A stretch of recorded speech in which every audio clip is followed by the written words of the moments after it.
Hello guys, welcome back to our anime explainer. Guys, please like the video and subscribe to my channel. Today is explanation of Tales of Herding God Part 68 based on novel. So let's start. On Mount Meru's apparition, a bodhisattva put his palms together. My Buddha, Eternal Peace Imperial Preceptor said he was injured. Why didn't we take the chance? Is it real or fake? Old Rulai asked amiably and gently. The bodhisattva was stunned. Disciple does not know. Old Rulai smiled. Those that believed so have already lost, and some of them even died. Teacher poor, it's because you guys believed he was injured that it was such a defeat, wasn't it? The expressions of Teacher poor and the rest were ashen, and spiritual master Dao Quan blamed himself deeply. From the medicinal dregs of Qin Mu, he deduced that Eternal Peace Imperial Preceptor had been severely injured and everyone believed him, which was why they had chosen the second choice, the martial way. However, he couldn't be blamed for it all. The surprise attack by the three old monsters of the old generation, Teacher Poor, Wanderer Li, and True Lord Tien, had to have severely injured Eternal Peace Imperial Preceptor. The three old monsters were the peak existences of today's world. No matter if it were their abilities or reputation, they were at the top in the martial world. No one would doubt the abilities of these three seniors, so even though Eternal Peace Imperial Preceptor was known as the genius that comes once in every 500 years, and had a high reputation, he still couldn't be compared to any of the three. It was because of this that everyone believed that he was severely injured. The tiny details that came after only strengthened this notion. For example, when he gave a lecture in Imperial College, he only did so for 2 days, and there was perfume to cover the stink of his wound. There was also the event of the Dragon King of Dragon Rider sect visiting Imperial Preceptor's manor at night and leaving unscathed. Eternal Peace Imperial Preceptor hadn't been able to hold him back.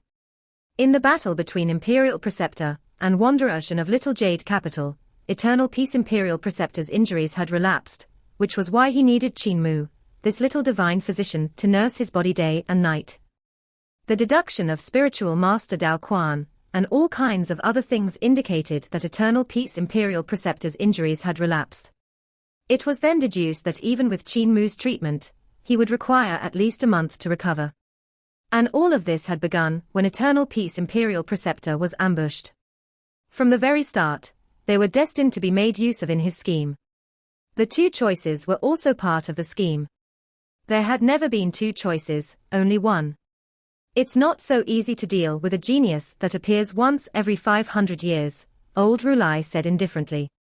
These 500 years don't only mean his wisdom, aptitude, and comprehension are that profound, but his strategies and tactics are also something one may see only once in 500 years. If such a genius can't become a saint, then he will become a lawless devil, and it won't be fortuitous to this world. Believe? He smiled, then said, fool. Everyone was bewildered. They didn't know why old Rulai had said this kind of words, but they felt that his speech was concise and comprehensive, having a deep meaning. Beggar Sect Master Chi Dayo said, he had allied himself with Heavenly Devil Cult, and is destined to be a lawless devil. What a pity we don't know who's the new cult master of Heavenly Devil Cult. We know. Old Rulai smiled. It's none other than the young man that returned my greeting. Come to think of it, this old monk had a destiny with him and wanted to enlighten him to Great Thunderclap Monastery, but it's a pity that the destiny was suddenly broken and passed on to another wonderful being. It's him. Most of the monks, Teacher Poor, and the rest of people on Mount Meru were stunned for a moment. Old Rulai smiled. It's him. Those old Dao friends are quite remarkable, to have taught such a little devil. What a pity Kakura staff couldn't retain its destiny. I was only a step late, only a step. Imperial Preceptor, you're smarter than me, couldn't you see any problems with Mount Meru's arrival? Duke Wei looked at the headless body entering the coffin, and turned his head to talk to Imperial Preceptor, who was beside him. They were clearly here to take advantage of the situation, and save Teacher Poor, and the other old monsters, strengthening the power of their Great Thunderclap Monastery. If these people aren't rid of, there will be a problem in the future. Teacher Poor and the rest have only 10 to 20 years left, So they are of no concern, let old Rulai save them, said Eternal Peace Imperial Preceptor. I understand old Rulai's actions, it's as expected that he came to take advantage of the timing. I'm injured so I had no strength to stop him. Duke Wei sized him up in suspicion, his expression quite weird. Real or fake? Eternal Peace Imperial Preceptor said solemnly, it's real. Are you sure? Eternal Peace Imperial Preceptor scowled at him. Of course it's real.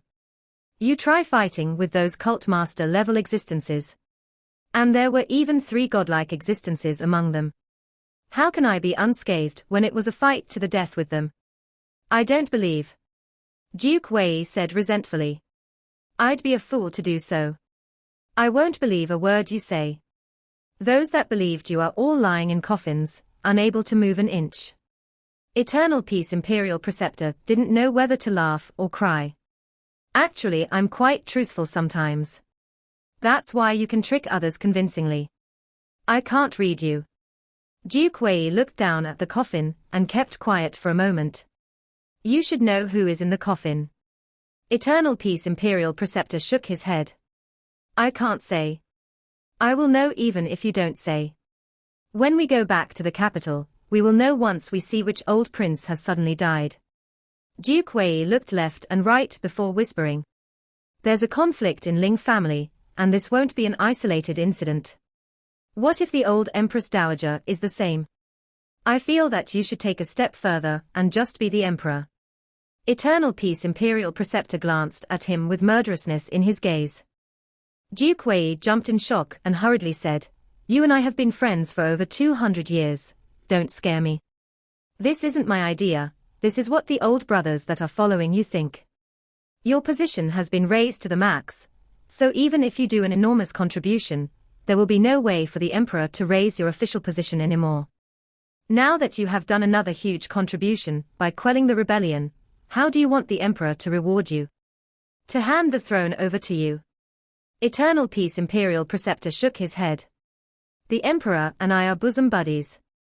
The emperor knows me and knows I won't ask for credit. What I want is to achieve the aspiration of my lifetime.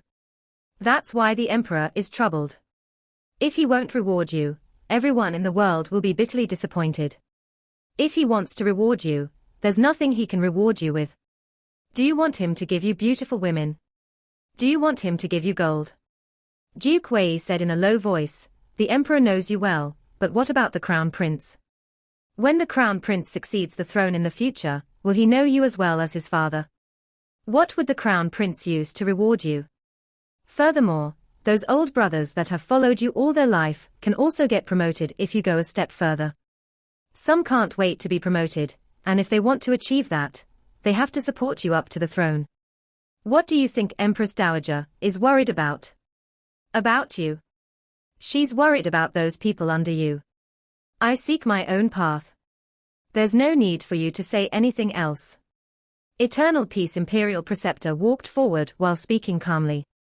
It's tiring to talk to you. You shall just quell the rebellion properly, and clean up all the rebel remnants. I shall find the little divine physician to treat me. Treat you again? Duke Wei was puzzled. You're really hurt. You aren't lying to me again. Eternal Peace Imperial Preceptor didn't give him a pleasant look and waved his hand as he walked away. Qin Mu brought the dragon Chilin, Chen Wanyun, Yu Qinghong, and the rest down the mountain. Meanwhile all the hall masters, as well as left and right guardians of Heavenly Devil Cult, activated their teleportation flags to leave. Below the mountain, Qin Mu and the rest met Imperial Preceptor. I am injured, Eternal Peace Imperial Preceptor said. PSSH, the dragon Chilin tried to stifle its laughter. Eternal Peace Imperial Preceptor gave a glance at this enormous creature, and the dragon Chilin immediately shut its mouth. Eternal Peace Imperial Preceptor's complexion was a little pale as he told Qin Mu, I'm injured. Qin Mu asked suspiciously, real or fake? It's real. Eternal Peace Imperial Preceptor's complexion grew even paler. You serious? It's true. Veins started to pop out on Eternal Peace Imperial Preceptor's forehead. All right then. Only an empty city remained in place of Daxiang City, which was razed to the ground. There was no medicine store here, so they could only return to Hidden Fog City. There was a lake around here which frequently saturated the air with fog. The city ended up appearing and disappearing in the fog, which was how it got its name. In a governmental office, Qin Mu checked on Eternal Peace Imperial Preceptor's injuries and discovered that there were more than 100 places in which he was wounded. Most of them were internal injuries, and there were even venomous insects in his body. There were also injuries in his divine treasure, but he was lucky he had a dense cultivation which helped him suppress them. The injuries were all different, and the ones that had invaded his divine treasures were especially hard to deal with, testing Qin Mu's medical skills. The injuries in the Spirit Embryo Divine Treasure, 5 Elements Divine Treasure, 6 Directions Divine Treasure, 7 Stars Divine Treasure, Celestial Being Divine Treasure, Life and Death Divine Treasure, and Divine Bridge Divine Treasure were all abnormally hard to deal with. The injuries on the soul were also a huge test. This was a rare opportunity for Qin Mu to learn about the secrets of the divine treasures in great depth. The external injuries, on the other hand, weren't as severe. If he wanted to nurse Eternal Peace Imperial Preceptor's injuries, it was going to be a huge project. Qin Mu calculated for quite some time, before setting his mind on a treatment method and ordering people to collect the herbs.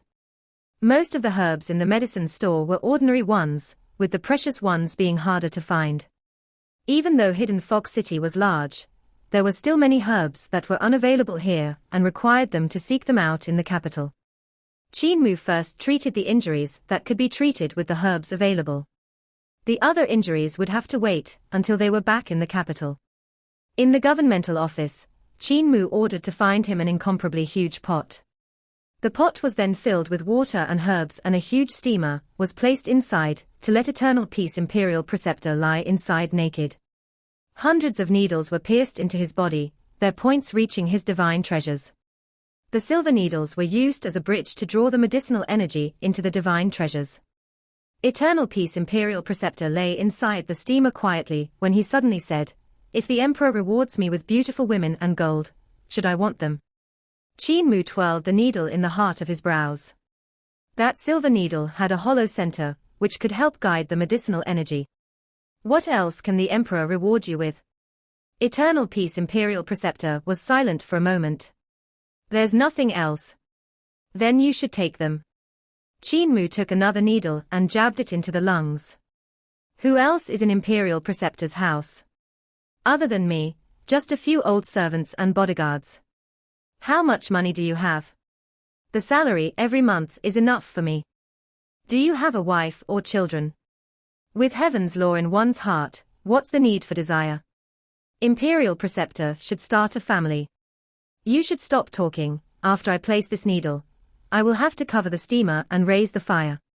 After half a month, Eternal Peace Imperial Preceptor had regained much of his complexion. While treating him, they had passed by 15 cities, yet Qin Mu had not found all the spirit herbs he needed. However, the injuries were more or less cared for.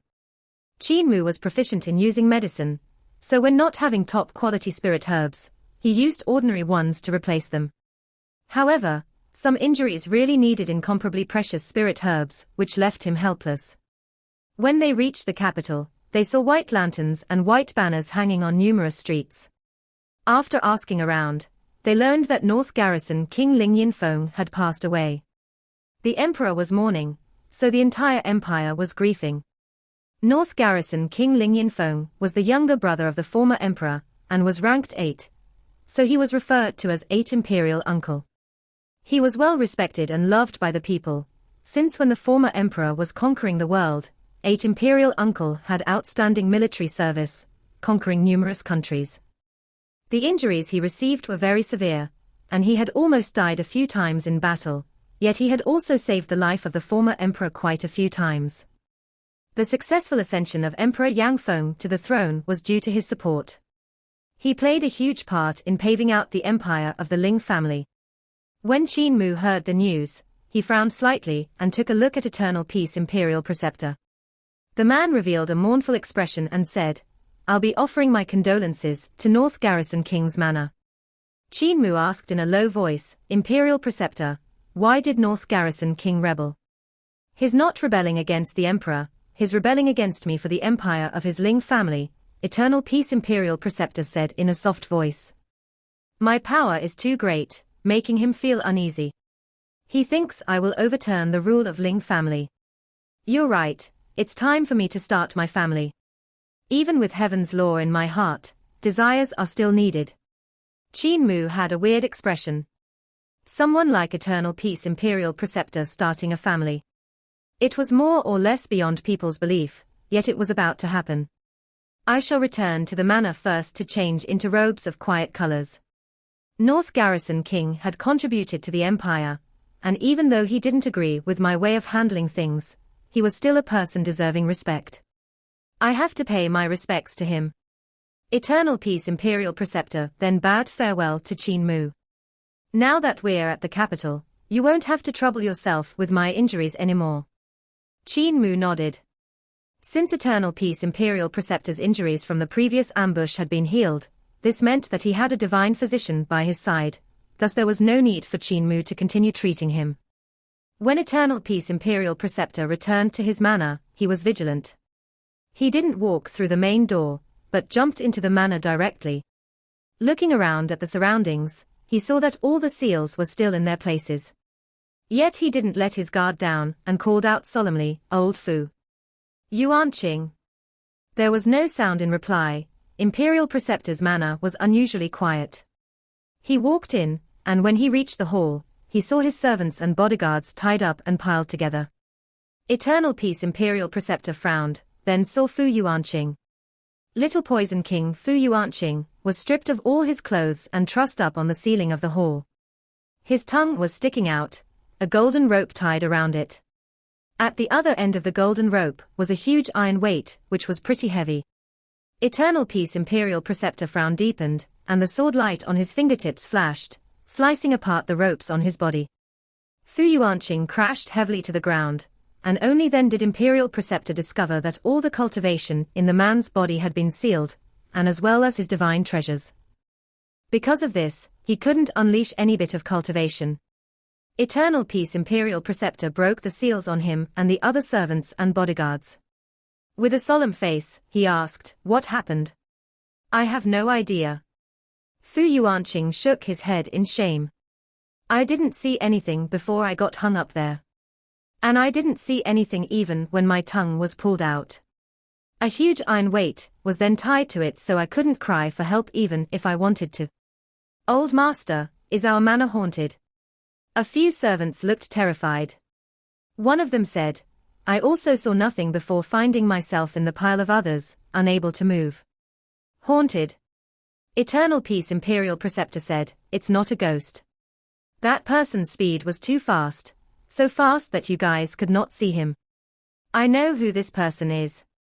He must have barged into my manor to take advantage of me not being around to take back his leg. If I'm not wrong, my treasury should also have been emptied out. He brought everyone to the treasury only to see the seal on it still there, untouched. Fu Yuanqing let out a sigh of relief and smiled. Imperial Preceptor, you have guessed wrong, the seal is still here. I reckon the thief couldn't break your seal, so he didn't touch the items inside. Eternal Peace Imperial Preceptor sighed. A phantom has no form, he can pilfer the heavens and switch out the sun, so why would he need to break the seal? He can pass through the seal directly, without touching it in the slightest. The treasury is indeed emptied. Everyone didn't believe him. He then opened the seal and pushed the door open, revealing the treasury to be empty, cleaned out to the point it was spick and span. On the room's opposite wall, a painting had been hanging before. It portrayed the back of sword god drawn by Heavenly Painting Country's crown prince, but it was gone without a trace now. In place of it were scribbles that were shocking to read. Imperial Preceptor, I took back my leg. Thanks for your treasures as well. Your servants were treated quite well by me, so there's no need to worry. Oh. I also slept on your bed, and after I woke up, I took a dump on it. I even made a pot of fragrant tea for you in your study room. Our grudges are thus cleared, but you don't need to thank me. Eternal Peace Imperial Preceptor's expression darkened. He immediately went to his bedroom and lifted the blanket. When the stink permeated the air, he covered his nose and waved his hand. "Old Fu, throw it away, throw it away." Old Fu immediately bundled up the blanket along with the bedsheet, but the stink came from the bed as well. Old Fu asked, "Old Master, do you want to throw the bed away as well?" "Throw it away." "Wealth." As the Eternal Peace Imperial Preceptor waved his hand and went to the study room with quick steps. The entire study room had the smell of urine, and the yellowish liquid in the teapot was clearly not tea. Eternal Peace Imperial Preceptor's sleeves swept the teapot out the window along with the teacups, his face black. Disgraceful. Never mind him taking his leg back, but to even eat, sleep, and poop in my manor to spoil my peace. "Old Fu, prepare another tea set and bed." Old Fu hesitated for a moment before saying, "Old Master, there isn't much money left." Eternal Peace Imperial Preceptor was slightly stunned. He then mumbled to himself, "The Emperor's reward will take a few more days to come. My salary comes once every month, but it will only be given at the start of the month. This month's salary is gone." This time Old Master had gone out. "You took more than half of the salary with you. The rest of it was used to send some meager gifts to the kings, dukes, and ministers for their birthdays. Those that had given birth to a son also had to be sent a gift. A few days ago, it was the Empress Dowager's birthday, and the gift I prepared was even disdained for being unpresentable." Eternal Peace Imperial Preceptor's head started to ache. North Garrison King has passed away, so some gifts are needed. Are we really broke? Is there anything we can pawn? This? Old Fu hesitated for a moment, then decided not to say anything. Eternal Peace Imperial Preceptor looked around, but even though the house wasn't small, there wasn't a lot of furniture around. There wasn't anything that could be pawned. He always felt that infatuation with fine details prevents one from making progress, so all the stuff he ate and used were simple things, nothing fancy. The things he collected were mostly weird: Cripple's leg, the painting of Heavenly Painting Country's crown prince. Yet even these things were stolen by that thief god. "Can we ask for the salary in advance?" Old Fu asked, "Old Master, do you still want your face?" Eternal Peace Imperial Preceptor hesitated. "Could we borrow some?" Old Fu shook his head. "We recently went to war, and the few people that Old Master is well acquainted with have been deployed and are no longer at home. Who would lend me money when the head of their house is not around? Unless Old Master went personally." Eternal Peace Imperial Preceptor muttered, "My painting skills aren't bad, and could be sold for some cash. Is Old Master going to sign it?" Eternal Peace Imperial Preceptor shook his head. "If I sign my name, the person buying the painting would be bribing me. I won't sign." Old Fu shook his head. "In that case, Old Master's painting won't sell." Those words pissed off Eternal Peace Imperial Preceptor. "How do you know it won't sell?" "I've had the painting of Heavenly Painting Country's crown prince for a long time, and copied it countless times. Even though I don't dare to say I'm comparable to Art Saint, but shouldn't that be good enough?" "Old Master, what kind of place is the capital? There are so many famous scholars around that they all look like carps crossing the river. How much do they earn by selling their paintings?" "More than half of those people are starving to the point they are skin and bones." "Old Master, how well do you think your skills fare when compared to theirs?" Old Fu then said, "On the other hand, Old Master's disciples can lend money to Old Master. Borrow money from my disciples. I can't lower myself to that." Eternal Peace Imperial Preceptor suddenly thought of Qin Mu and smiled. "I know who has money that I can borrow. He's liberal with his money, and would usually pay when buying herbs for me. Otherwise, with that salary of mine, it would have been long gone. He's also not in the Imperial Court, so it's not embarrassing to borrow from him. I shall go and borrow money, you guys wait for me here." When Qin Mu returned back to Scholar's residence, he could smell a medicinal fragrance the moment he entered. It seemed to be coming from his courtyard, which bewildered him.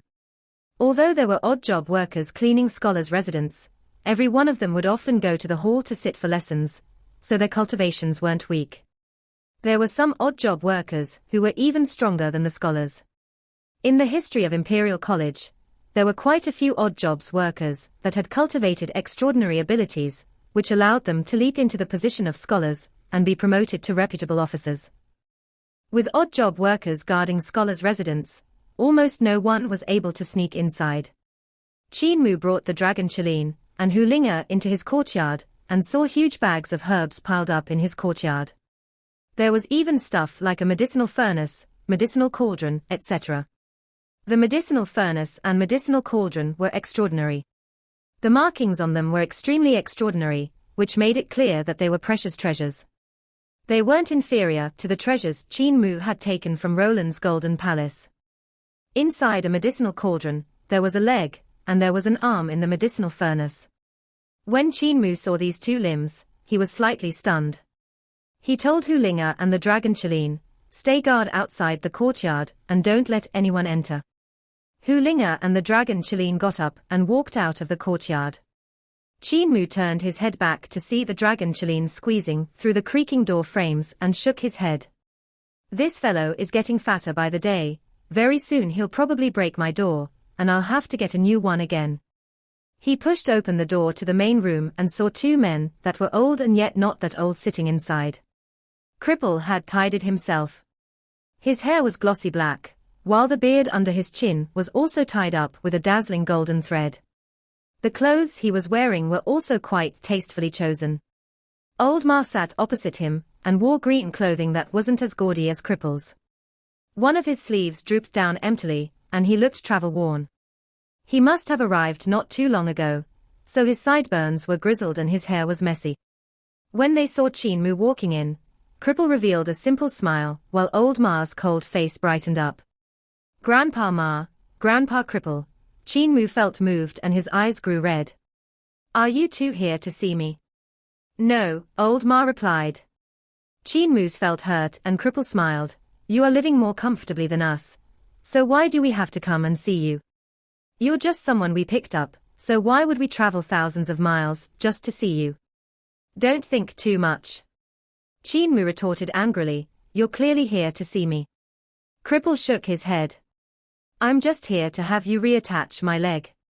Can you help me see if my leg is still alive?" "I won't." Cripple flew into a fury. "You rascal, turning independent. We're certainly not here to see you." Old Ma gave a cough and said unhurriedly, "If you're not here to see him, why didn't you bring your leg to apothecary instead? Stop teasing him, look at him, he's about to cry." "I'm not crying," Qin Mu said, putting up an act. All right, stop crying, I'm here to see you. I just returned from Imperial Preceptor's manor, having stayed there for quite some time. I also took some items while I'm there as well. Do you see that leg in the cauldron?" This elder was very proud of himself. "My leg. I took it back from Imperial Preceptor's manor, and Imperial Preceptor couldn't do anything about it. He could only look at me helplessly as I took back my leg."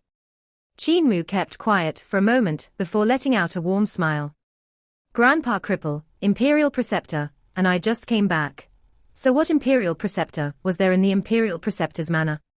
Cripple stared at him, and Qin Mu didn't give in, staring right back. The smiles on their faces were similarly warm, and gave others a feeling that they could be trusted. Even if one was stabbed by them, they would still think they deserved to be trusted. Qin Mu and Cripple continued staring at each other. Old Ma was warm-hearted despite looking cold. "We're all adults, so stop throwing a tantrum. We're here to see how you're getting by and if our limbs are still usable." Cripple smiled. "Old Ma had run over here from Great Thunderclap Monastery, so you should know he's here to see you specifically. Great Thunderclap Monastery is thousands of miles away from here, and only 1,000 miles away from disabled elderly village. As for me, I'm not here to see you. My leg was at Imperial Preceptor's manor, and you happen to be the closest." Qin Mu's heart was warmed when old Ma said, "Don't mind Cripple's harsh words, he's actually a good man.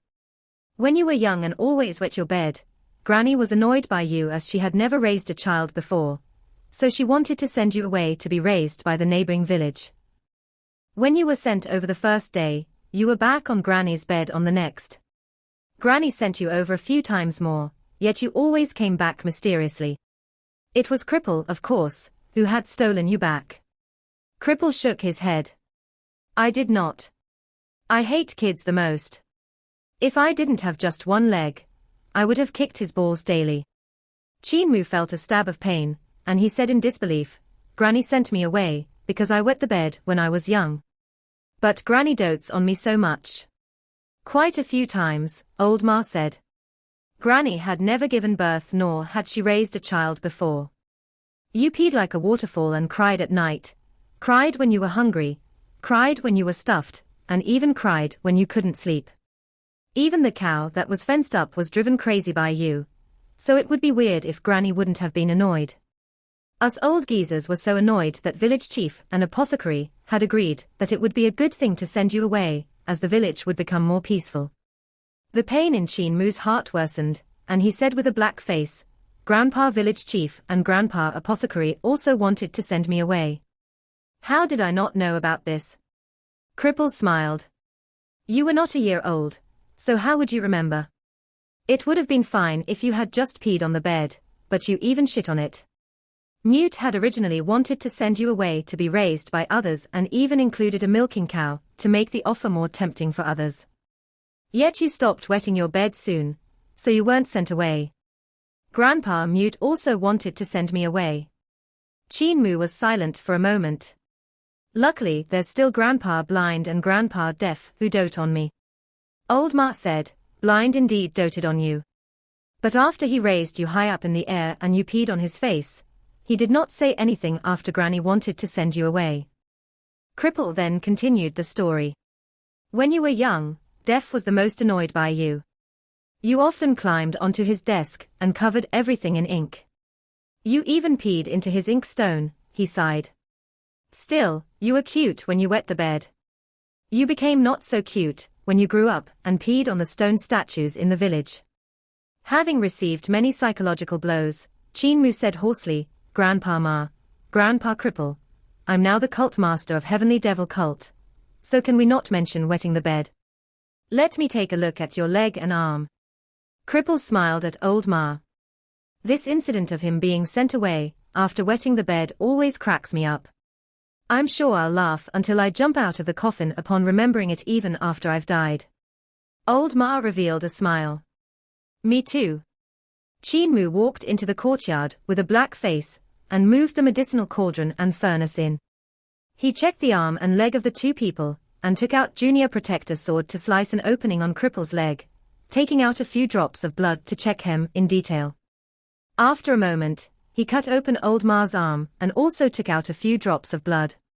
After studying them for a moment, he said, even though the life force in Grandpa Ma's arm has been depleted by half, it's been preserved well. It seems like someone used a Buddhist incantation to vibrate the properties of the blood in the arm, keeping the blood fresh. With some nourishment from spirit pills and miracle medicine, the life force can be recovered, so the arm could be reattached. After training it for a few years, it would return back to its original state. Old Ma said, my arm was placed in Thousand Buddha Pagoda where the physical body of previous Rulai rests. Monks chant incantations day and night to preserve the activity of the body. Qin Mu jumped in shock and cried out, there is really 1,000 Buddhas in Great Thunderclap Monastery. Old Ma shrugged. I didn't count them, but there should be. Qin Mu composed himself and checked on Cripple's leg. Grandpa Cripple, this leg. The blood has already spoiled and the leg has died. It can't be reattached anymore. Cripple's face turned pale white, and the smile on his face vanished as he cried out, how is that possible? I'm known as the divine legs and these two legs were trained to the realm of God, so how could one just die? Furthermore, it was chopped off just recently, merely some 20-30 years ago. I don't believe my leg is inferior to old Ma's divine fist, it's definitely still alive. Qin Mu revealed an honest smile. My condolences, Grandpa Cripple. It's already dead and can't be reattached. Furthermore, I tasted your blood just now, and there was the taste of 5 spices and a smoky flavor to it. I reckon it was turned into a dried leg by Imperial Preceptor. Cripple laughed from extreme anger. Rascal, fooling me again. How could Imperial Preceptor be so poor to smoke my leg into dried meat? The moment he said that, he became nervous. Imperial Preceptor is indeed very poor, he wouldn't have turned it into dried meat, right? Qin Mu was pleased with himself. Old Ma said, "Don't scare him, thieves are timid." Qin Mu smiled. Even though Grandpa Ma's arm and Grandpa Cripple's leg were less active than Grandpa Butcher's lower body, the life force within them is still there. I'll first use medicine to activate your severed limbs, and after 10 days to half a month, they will recover. When they are reattached, there should be no problems. Grandpa Butcher's lower body had been on Grand Shaman's body, so there were no hidden injuries left behind. Yours are not in such a good condition, since there was no nourishment from a living body. Old Ma and Cripple let out a sigh of relief. As long as they can be reattached, it's good. Cripple smiled. I took a portion of spirit herbs from the palace's treasury, so you should see which spirit herbs can be used. If you lack any, I'll go and, borrow some more. No need, the warehouse of Imperial College should have the needed herbs. Qin Mu came to the courtyard, and was about to check the types of spirit herbs there when Hu Linga's voice reached him from outside. Young Master, Imperial Preceptor came to visit. Imperial Preceptor is here. Could it be that what Grandpa, Cripple, did have been traced all the way here? Qin Mu was astonished. He turned around to close the door to the main room. Tidying up his clothes, he opened the gate to see Eternal Peace Imperial Preceptor standing outside. This middle-aged man, who shook the world with his might, was ill at ease. He stood quietly for quite some time before saying slowly, "Imperial Academician is well-to-do, could you lend me some money?" Qin Mu was bewildered as he smiled. Imperial Preceptor came this time to borrow money. The magnificent Imperial Preceptor actually lacks money. Eternal Peace Imperial Preceptor answered truthfully, "When I went out for battle, a thief came into my house and cleaned everything out. Now my pockets are empty, yet I still have to go to North Garrison King's Manor to offer my condolences. I really don't have any money to spare." Qin Mu's heart was moved slightly. Could Grandpa Cripple have cleaned out Imperial Preceptor's manor and not left him any money? Grandpa Cripple may have lost a leg, but is still more nimble than me. He smiled. Imperial Preceptor, how much money do you need? Eternal Peace Imperial Preceptor calculated for a moment and said, "My salary is 800 Great Abundance coins a month, so I'll borrow the salary of a month to tide me over."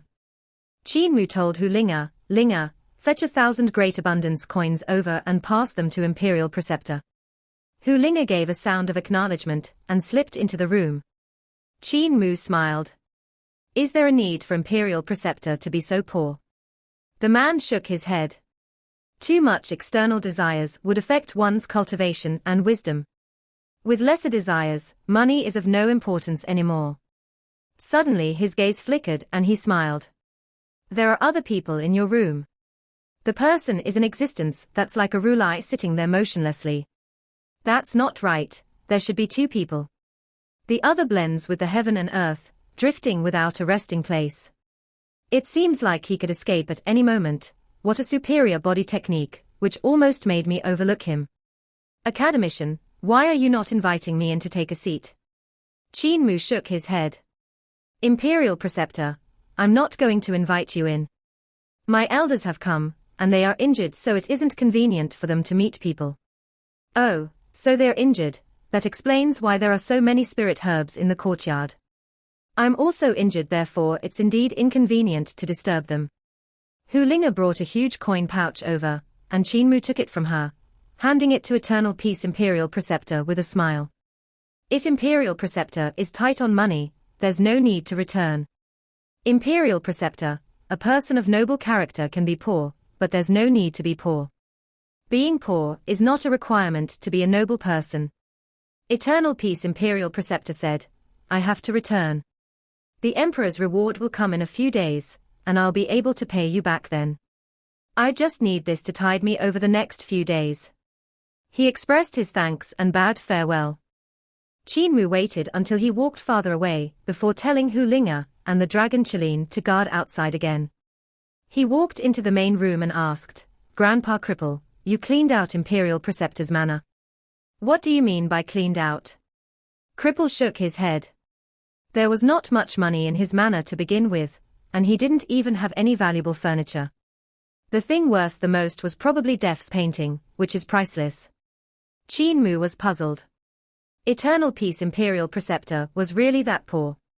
He was an important minister that had power over all levels of society, so how could he have no capital? There were some officials in Eternal Peace Empire that were compradors in mining, some set up refineries, casting factories, and had unspeakable wealth. As the Imperial Preceptor, how could he be so poor?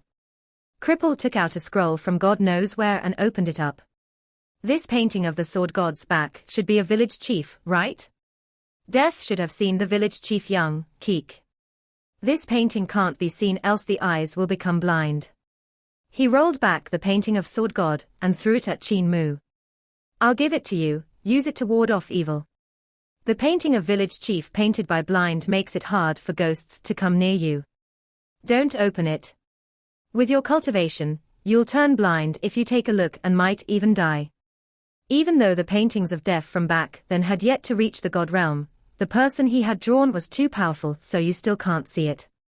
Qin Mu was skeptical, but he placed the painting in his doubt eye sack. Old Ma said, Def had indeed seen village chief before, but it was reverence in him, more than anything. In the village, he was closest to Mute. Now that Mute left without saying a thing, I reckon Def will be unable to keep still and will definitely come out to find him. Qin Mu was moved. Ever since he left the village, the people of disabled elderly village had come out one after another. Even though these old folks said that they didn't miss him, they had all walked out of the village for him. He concentrated on distinguishing the spirit herbs that Cripple had borrowed from the palace, thinking to himself, the herbs from the palace are indeed precious, but they are little inferior to the herbs in Grandpa Apothecary's herb garden. These are all hard to get spirit herbs. With them, he already had the prescription to nourish Old Ma's arm and Cripple's divine leg. He just needed to pick some supplementary herbs from the warehouse in Imperial College. This video will end here.